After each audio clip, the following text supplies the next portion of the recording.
Sim, já trabalhei com projetos de Delta e, como pode dizer, o qual fácil é. O qual fácil é trabalhar com Delta, porque depois você começa a ver que você pode. É fácil gerar os arquivos em Delta e fazer query SQL somente passando o caminho, não tem que criar uma estrutura, por exemplo, antes disso, eu posso simplesmente fazer query direto naquela estrutura Delta. Isso facilita muito mais a exploração de dados e entendimento daquele para entregar analytics, porque às vezes eu preciso trabalhar um pouco mais a fonte e eu não tenho que criar uma estrutura, um processo inteiro para no final falar assim, nossa, tá errado, vou ter que refazer tudo.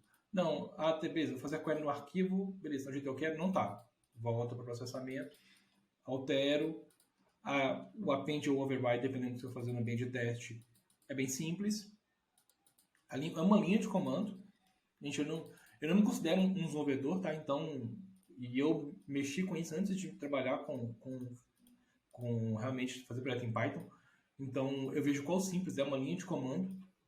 Você passa, cria um novo arquivo, confere usando SQL, porque não tem forma mais simples de fazer analítica de dados do que SQL, análise de dados. E eu gostei bastante assim, e o cliente ficou super satisfeito, né, quando ele viu como é simples fazer, como é simples trabalhar com Delta e os ganhos. Ele viu, tá, já tem Spark já, por que não trabalhar com esse cara? E você, Luan, eu não vou nem falar que você já trabalhou, mas qual foi a sua primeira impressão no seu primeiro projeto com Delta?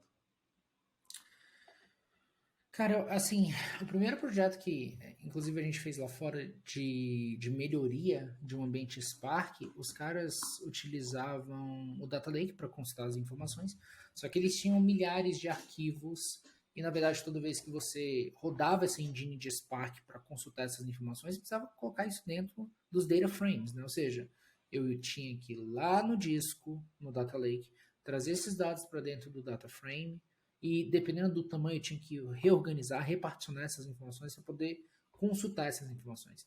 E quando esse dado saía da memória, eu tinha o mesmo problema. E aí, o que os caras faziam? Os caras colocavam o que a gente chama de pin table, né, no Spark.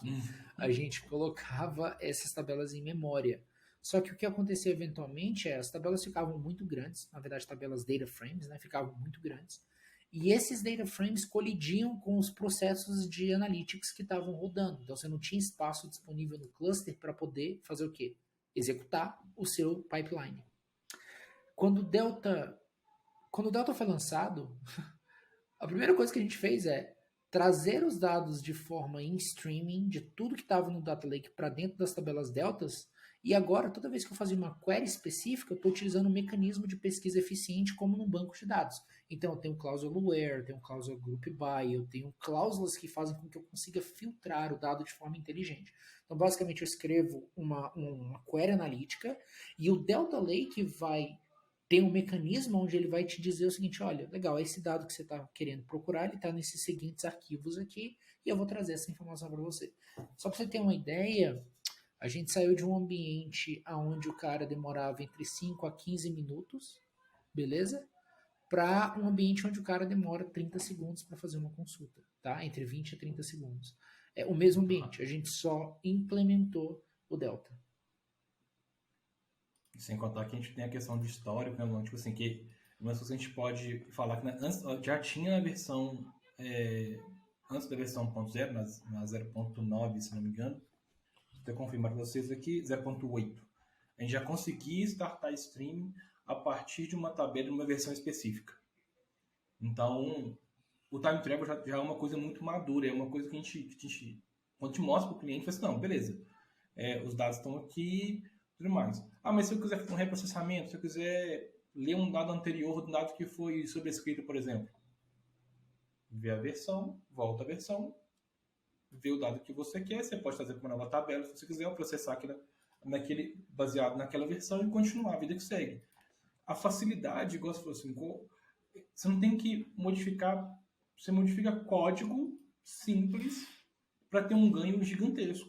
Então, para o cliente, igual, imagino a quantidade o tamanho do cluster desse cliente seu, por exemplo, Sim. quando você tinha que jogar isso tudo em memória e Sim. só para memória e tem job rodando, e tem tudo rodando e Deus nos acuda, né? Então, Exatamente. a gente está para facilitar, não é para complicar mais, né? Com certeza.